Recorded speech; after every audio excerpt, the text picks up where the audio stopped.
Yo, what's up? Welcome back. Today I'll be looking at this idea of what if Africa was just one country? I know there are some who think that Africa is one country, of which it's not, but have you ever actually thought, what if Africa was just one country? So let's check this out. Africa is a continent, and as many of us know, the continent is not a single country. Africa is currently divided between 54 different independent countries, but what would happen if all of these countries united today to form a united African state? What would Africa the country look like in the world, and how powerful of a country would it actually be? For starters, Africa is huge and covers over 20% of all the land on Earth, making it about 70% of the same size as all of Asia, or about 3 times the size of all of Europe. 1.2 billion people currently live in Africa, or about 16% of the entire global population. So interestingly, a united African state would actually have a smaller population than both India and China. But this wouldn't be the case for very long, since Africa is currently experiencing the largest population boom in the world. The population of the continent has doubled since just 1990, and the continent is expected to surpass the populations of both India and Just look at that. So from 1990 to 2022, so in 32 years, the population has more than doubled. So I can imagine, what about in the next, say, like 50 years or 100 years? Because looking at this, it seems that the population growth is quite large and alarming. Because if it is doubling within that 2 years, I can only imagine what will happen in future. China in the same year, 2022. According to official UN estimates, the population of Africa is expected to reach a massive 4.4 billion people by the end of the 21st century. That is the kind of figure I was imagining when I was just thinking, when I was just digesting that first part.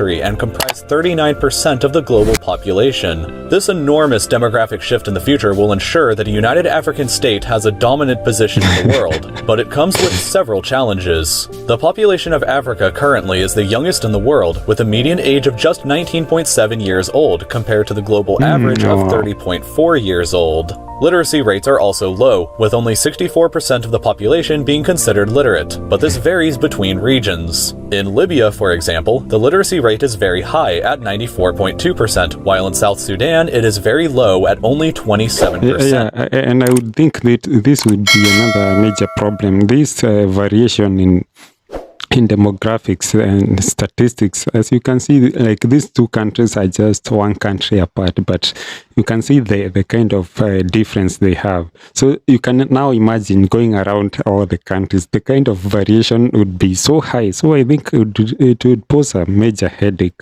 in trying to bring all these together and manage them as one. So I think this would be a very big issue.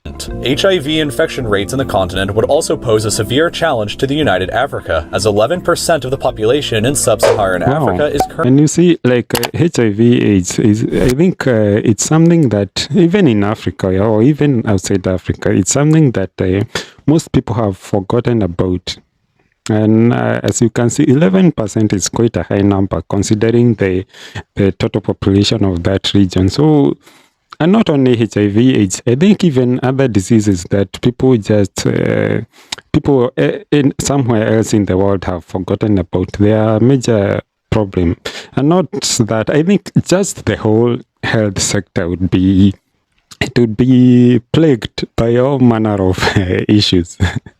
Currently infected with the disease. In addition to these challenges, a united African state would also struggle with the extreme diversity on the continent. Africa is the most linguistically and ethnically diverse continent on the planet, where somewhere between 1,250 and 3,000 languages are spoken. Because of this, Africa is the most multilingual place in the world, where many people speak at least 2 African languages and 1 additional European language. A situation similar to South Africa, where there are 11 official languages, would probably have to exist. The most common languages are Arabic, spoken by about 17% of the population, mostly in North Africa, Swahili by about 10%, located mostly in Southeast Africa, Berber by 5%, and Hausa by another 5%. English, French, and Portuguese are very common lingua francas understood by a large amount of people, where English is understood by 13% of the population, French close behind at 11.5%, and Portuguese by 3%. All of these languages would probably have official status as well as several others. There are hundreds, if not thousands, of different ethnic groups that exist in Africa. We're used to seeing this map to represent the continent, but a more accurate map may be this one, which shows how incredible... But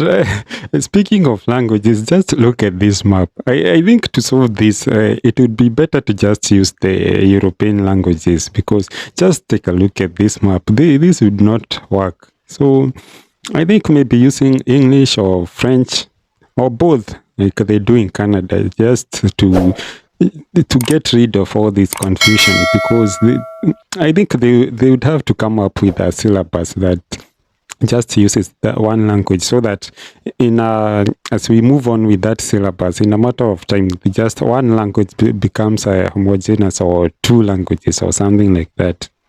Diverse the continent really is. Because of this, it's almost impossible to give figures for exact ethnic populations in the continent, but no one single group would even have over an 8% share of the total population.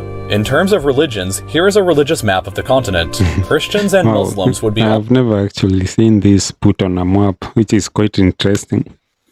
But as I said about diversity, just let's take, for example, the Protestants. There are so many sects, and even within one sect, there are so many.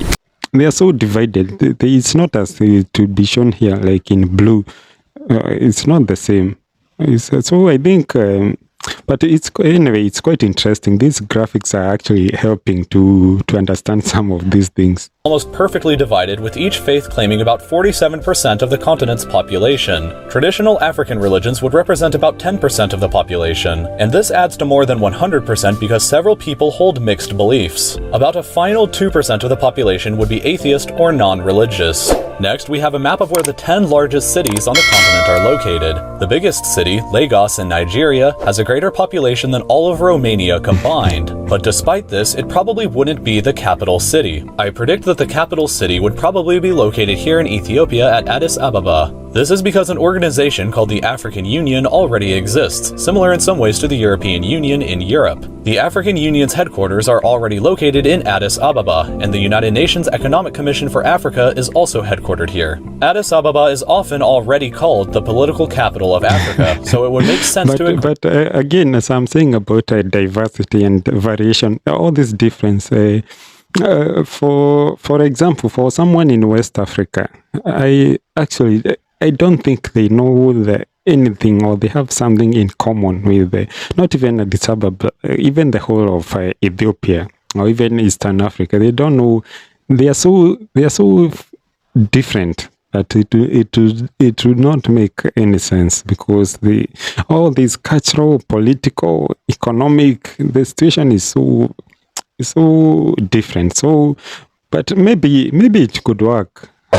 I don't know. At the same time, you cannot put it off. But anyway, let's continue. That the city would serve as the capital city of the United Continent as well. Cairo and Johannesburg would probably be the largest financial centers of the United Africa and serve very important roles as well. Africa is incredibly rich in natural resources, possessing 90% of the world's platinum, 50% of its gold, 50% of its diamonds, and another 33% of its uranium. Despite this, however, it remains the poorest continent on the planet. The United African State would have a GDP of $2.39 trillion US, making it only the 7th largest economy in the world. It would barely beat out India's economy, but remain behind those of France, the United Kingdom, and Germany. The GDP per capita of Africa would only be $1,992 per year, but that figure isn't totally accurate of how crushing the poverty on the continent actually is because of rampant government corruption. According to the World Bank, poverty is defined as living under $1.25 of which I would think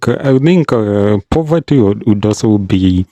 I think it all boils down to this. I think to make this work, this United Africa, this would be the thing to get rid of, or this would be the major headache because with all the poverty, it would be hard to even govern that country, or it would be a hindrance to any economic or any progress. This is the major thing that would stop this thing from this United Africa from being prosperous. Based on that, 50% of the population of sub-Saharan Africa would be living in poverty, with the average poor person on the continent living on less than 70 cents per day. This picture kind of highlights how severe this problem is, especially... Just look at this. I'm loving the graphics of this, whatever. Just look at this. As you can see, it's quite sad, considering that there are 1.2 billion people in that continent. But as you can see, nothing is happening. There is just some small parts in South Africa and up there in Egypt. And compared to somewhere like India, you can see at least there's something going on, even if there are also a high population of poor people there. But you can see at least there is something that's going on there. When you compare it to other continents. But Africa has a lot of room to grow. The continent is projected to be the quickest growing region in the world in the future, and her GDP is expected to finally overtake France and the United Kingdom by 2023, but will still remain behind Germany then. All things considered though, Africa certainly has the potential, if it united, to become a superpower by the close of the 21st century. It would have a massive population to fuel a massive army and a potentially huge economy that could one day rival the rest of the world. With one flag, Africa the country would be a united continent, optimistically looking forward to what the future would bring for her. Anyway, that has been... it jogs your mind to think some of these things, especially like from those of us from Africa. It gives us something to think from another angle, and to think because I see sometimes the way Africa is depicted, especially in for example, in our Western media, that it is taken to be like this place where we just sit around, we just lag in development, as if we are not trying to do anything about it to fight all this poverty and diseases. But it gives us something to think about, because as Africans, we are also interested in becoming prosperous and having enjoying all these other things that the other countries enjoy. But anyway, just go in the comment section. Let me know what you think about this topic, and subscribe if you have not subscribed, so that you can get to see my videos each time I post. And also remember to check out my other videos that I've made before. I talk about different topics each time I post, so make sure to go through my playlists, check what I have talked about, and go to the comment section, so that I can know what you think about them. So until next time, be safe. Peace.